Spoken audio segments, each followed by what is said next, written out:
Tēnā koe, Nick. Nei te mi kia koe mo tō kōrero mahana ki au. Tēnā koe, tēnā koutou katoa. So kia ora, everybody. It's really great to be here, and because I did a welcome before, I don't have to do that all now, so that's really good.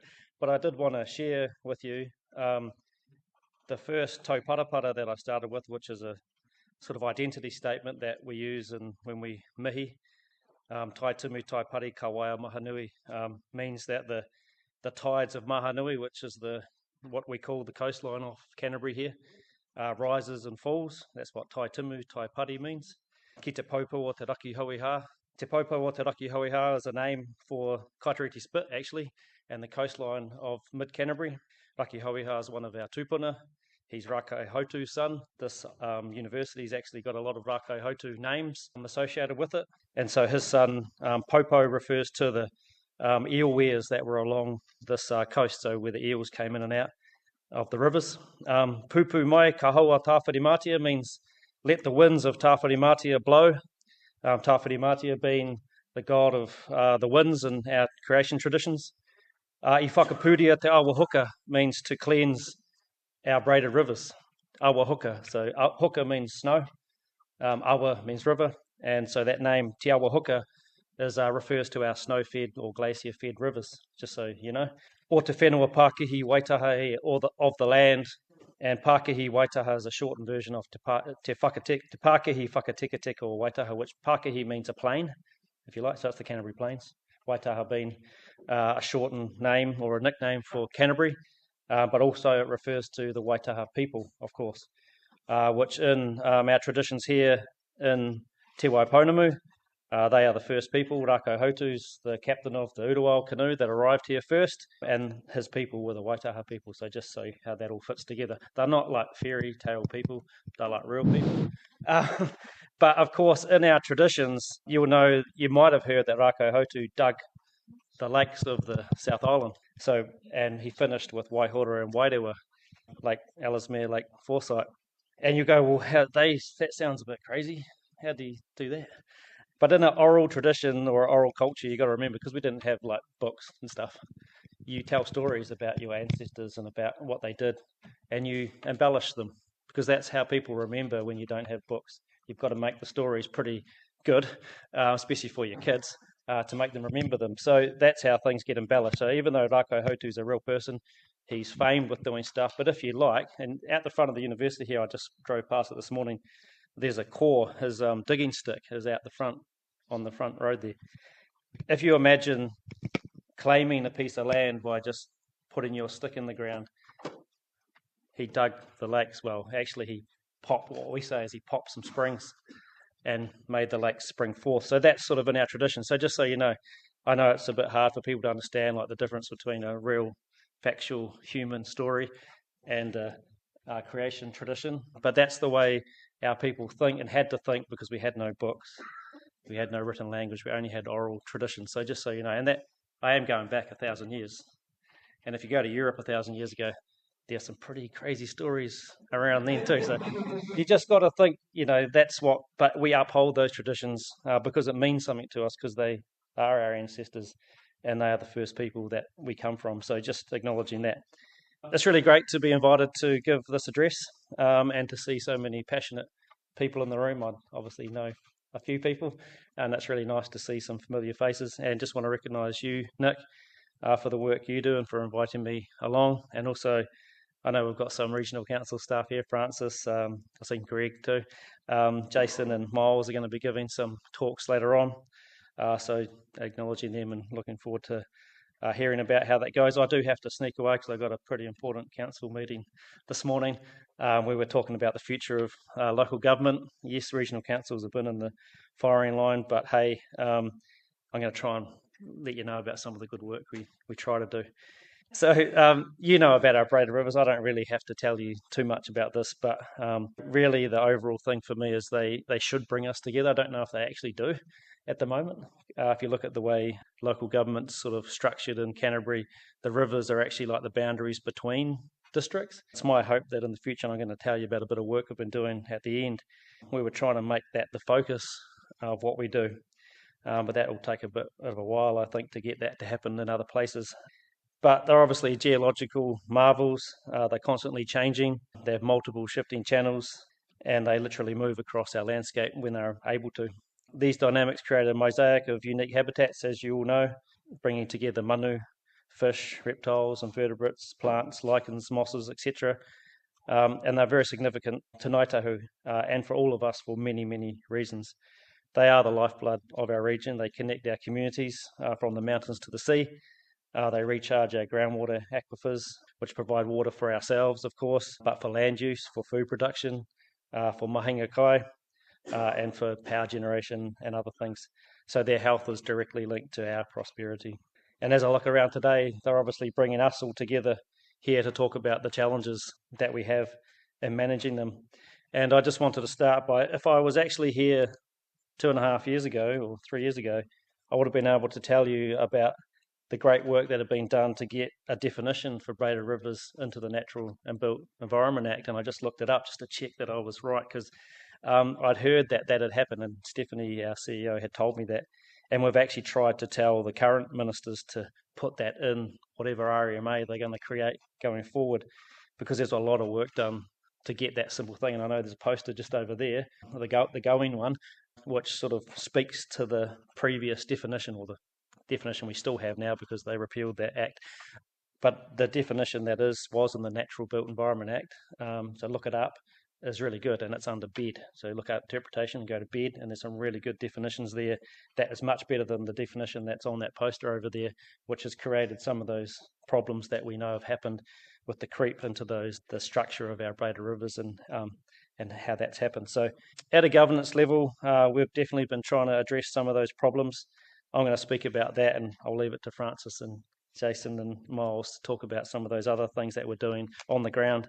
One of the key things that we're obviously been really trying to promote is the Ngāi Tahu concept of ki uta ki tai. I actually have a bit of background in this because in a previous life, just after I graduated from this fine place actually, I worked for Te Rūnanga o Ngāi Tahu in my early 20s, and I actually wrote a document called Ki Uta Ki Tai that I was asked to write by the iwi. Really, at that time, it was a concept that our people talked about all the time, but wasn't really in any wider circulation. So it's great that it has become a thing. I think people still probably struggle to understand exactly what it means, but uta basically means inland, and tai refers to the coast. So there you go. Ki uta ki tai, from the mountains to the sea, is what it's been sort of translated as. But what I remember from the document that I helped put together is it was all about connectivity, to be honest. It was about whakapapa, so the underlying sort of creation of the land, our people being here and subsequent people being here. It was about mauri, life force. It was about mana, so the mana that's inherent in those species that live there, in the rivers themselves, and in the people that either look after them or not. It was about manaakitanga. So manaakitanga means to provide hospitality. So for us, you go to the rivers to gather food, and that's how you provide hospitality for your guests. And the other concept, of course, is mahinga kai, which I think people know about. But if you don't, kai means food. I think people know that. And mahi means work. And so mahinga kai means to work the food. And obviously in our traditions, that mainly means wild food, plants, animals, mainly, birds, of course. But it can also mean cultivation and growing food. So it's actually, farming is actually mahinga kai, just so you know, just in a different frame, but people don't talk about that much. But actually, those values around mahinga kai actually align with food production and food procurement, food foraging. I see Peter in the room. Kia ora, Peter. That's what it's all about. It's about looking after those resources and those habitats so that you can continue to look after yourself through that process of cultivating, gathering, procuring food. And of course, it's also about tools. All the tools we have, plans, protected areas, monitoring, restorations, all the tools we have to look after those great places from the mountains all the way to the sea, and that it's all connected. The snow that falls at the top ultimately ends up into the sea at some point in time, or in our stomachs as we drink it, or in like I said, in the fish that we eat, the birds that we may gather or not. I know it's not for everybody, but I do like eating mutton birds, just I will admit to that. But that's what it's all about, connectivity.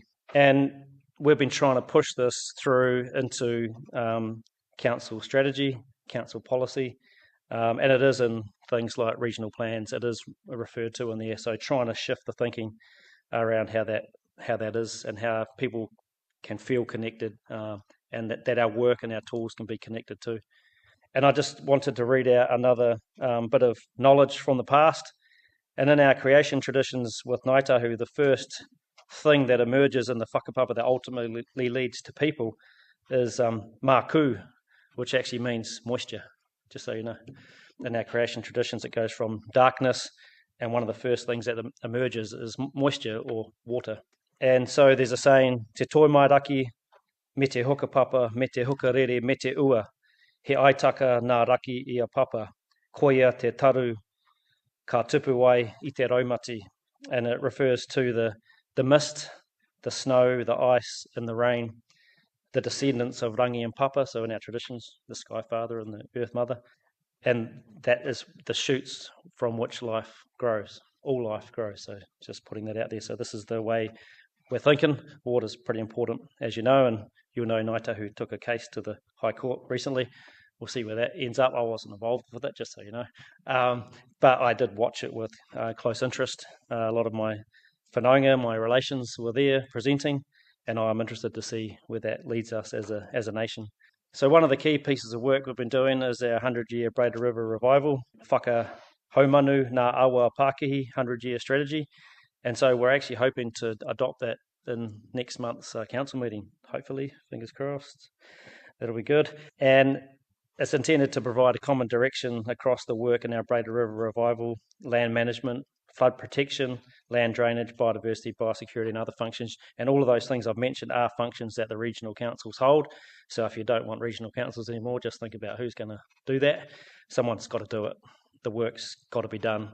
So it'll be some entity that does it. And I'm still pushing for some regional entity to do that, but we'll see where that ends up.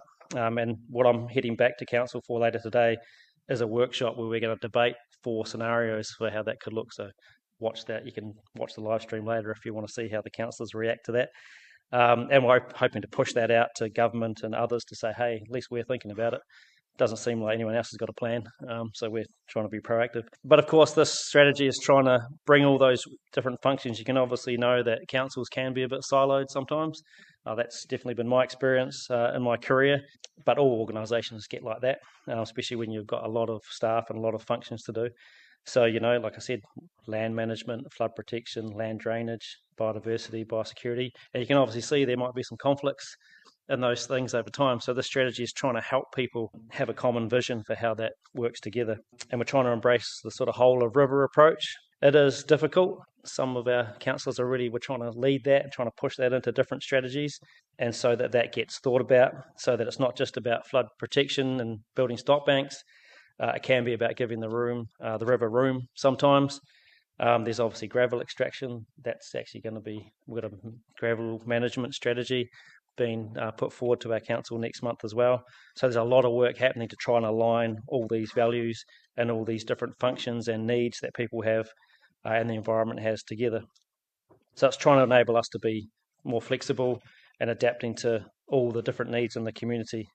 Of course, you know that we get these things sometimes. I think most of the people in this room acknowledge that that's just a normal part of a river's life. I definitely do. I think when a river's flooding, it's showing its strength and power. If you think about a river as an entity, you know, we all have our good days and bad days. We all sometimes want to run really fast or walk slow, and that's what rivers do too. But unfortunately, us humans have put stuff in their way, and we've got to manage that. And so that's why we do some of the work we do with the Braided River strategy, but also we've got our 30-year infrastructure strategy, which we sort of have to have under the Local Government Act. And of course, over history, we've built stock banks and flood protection schemes, as well as drainage schemes across the plains, and that have impacted these rivers, but also ultimately trying to protect people and property. So that's just a balancing act that we all have to play. But more recently, and I know Greg's done some work in the space, and we were out on site recently. Where was that river, Greg? Waitaha River. And we were actually trialling different approaches. I suppose nature-based solutions are some words for it, but we're trying to put natives back into these corridors and trialling different planting techniques, different ways to do things. So that's been part of the 30-year infrastructure strategy, and the Kutakitai model, the Braided River revival strategy thinking has all been fed into that. But it's going to take a while for that to bear fruit, although on the ground we've already started doing some really good work. And hopefully you'll hear some of that later on. I'm going to go on to next, a bit of work we did last year, and this was pretty key for me in terms of standing again on council last term, was to really get our planning framework continuing to lay the foundations of good rules and aspirations for our region. And we did a lot of work on this draft regional policy statement. Under the government's new RMA reforms, there won't be regional policy statements anymore, just so you know. There'll still be a regional chapter in the regional plans, but anyway, just so you know. But we did this work, and it won't be wasted. Unfortunately, in December last year, when we were going to notify it, it didn't get passed at council. So it's still sitting there as draft, but there's a lot of good work in it. So I encourage people to, it's online, it's on our website, it's there for people to see the work we did. And I think in the future, with where the RMA ends up landing, this work will still be valuable. It did involve a lot of consultation with the community, and it also involved a partnership with Ngāi Tahu right at its heart, which was really, really great to see. But yeah, just to note that, and in there, of course, we also started to do some work around freshwater management units, which is something I'll touch on soon. That's just a flash word in legislation for catchments or collections of catchments, river catchments. And it's from the National Policy Statement for Freshwater 2020, which was asking councils, especially regional councils, to do the work around basically water planning going forward, and freshwater management units as a concept in that NPS, National Policy Statement, around how to group catchments together and then plan for those catchments, which I think is great. Obviously, in the current reforms, that's sort of getting lost. They're trying to revert back to previous versions of the NPS, but I still think the thinking's there, and ultimately catchments are the way to go, and people know that they're the natural watersheds, and that's where we should be managing. And so I wanted to touch on this, which is some work that I've been leading at the Canterbury Mayoral Forum around the Canterbury Water Management Strategy. And it was a tough gig, actually, when I got in there. I was obviously the deputy for half of this term, and then became the acting chair partway through last year, and was thrown into the Mayoral Forum to deal with the issue because people were unhappy, or some people were unhappy. I've seen Ted there. Kaikota's always been good, and they've been really happy with their zone committee, but other districts weren't happy with their zone committees. They thought they were past the use-by date, etc. So I got into that debate and went, okay, what are we going to do here? How are we going to find a way forward? What we did is we did a lot of talking. We talked to zone committee representatives, we talked to mayors, we talked to councillors, we talked to our Ngāi Tahu representatives, and what we did in the end is, just in May actually, I presented a final report to the Mayoral Forum and proposed this model going forward, which sort of shakes up the current 10 zones we have, because if you know the 10 Canterbury Water Management Strategy zones, they're just basically the 10 district council boundaries. Which I don't think is very clever. But so we've shaken that up and actually based it on the freshwater management unit work we did on the RPS. But really what that means is we've just based it on natural catchment boundaries. And we've come up with these 8 collectives. Obviously, you'll note that there's a lot of catchments joined together in here, like number 3, which has caused some stress for some mayors, just so you know. Rakahuri, Waimakariri, Ihutai. So there's the Ashley, the Waimakariri, and the Ihutai catchment, which is the Avon Heathcote estuary, joined together in one FMU or one collective. But what we're saying to people is, hey, that's just a starting point if we need to break them up further. But the main concept is that natural catchments need to be acknowledged. And it was really pleasing for me to be at the Mayoral Forum and have the majority of mayors really support this approach. And even a comment that came from the room, which is sort of where I started, was that someone actually said that, the rivers currently sit between us. Now this model makes us look at them together, and bring us together. So that was really pleasing to hear someone who I didn't think was thinking like that actually say that at the table. And obviously it is being challenged, so just so you know, there are some challenges from some areas that they don't like this, they don't want to change, but I'm just trying to hold the line at the moment and say, hey, let's just give it a go. Let's give this a go and let's have to work together. And so what you can see if you overlay the district council boundaries over top of that, you'll see that districts will have to work together now, which is, whoa, like that's crazy. And obviously the region we sit in behind that, and obviously that's a good image of how big the region is and how big the challenges are for our particular regional council. The West Coast on the other side does have some real big challenges as well, as you'll know, with a low ratepayer base, but we're all trying to work together and think about these things. So I'm just going to leave you with that in terms of some of the latest thinking that we've really tried and that it has been supported by mayors and the CEOs around Canterbury, and really trying to make people focus on our natural water catchments and how we can manage them better. My hope was that if we had have landed the RPS last year, got that notified, then we would have moved on to catchment-based planning for all of these sort of catchments. That's now not really happening because the RMA is changing. That national policy for freshwater has been sort of put back, and I don't know where we're going to land ultimately in that space, other than there is an election next October, people. There is one this October too, but there's one next year, and that's our chance to probably all speak up and say, we want a different direction. And I think that some of the things that we had in that Natural Built Environment Act was actually really good. So I hope that this government will look at those things, and obviously successive governments start to be thinking about our rivers and have them at the heart of what we do going forward rather than not. So kia ora koutou. I'll take questions if there is any here.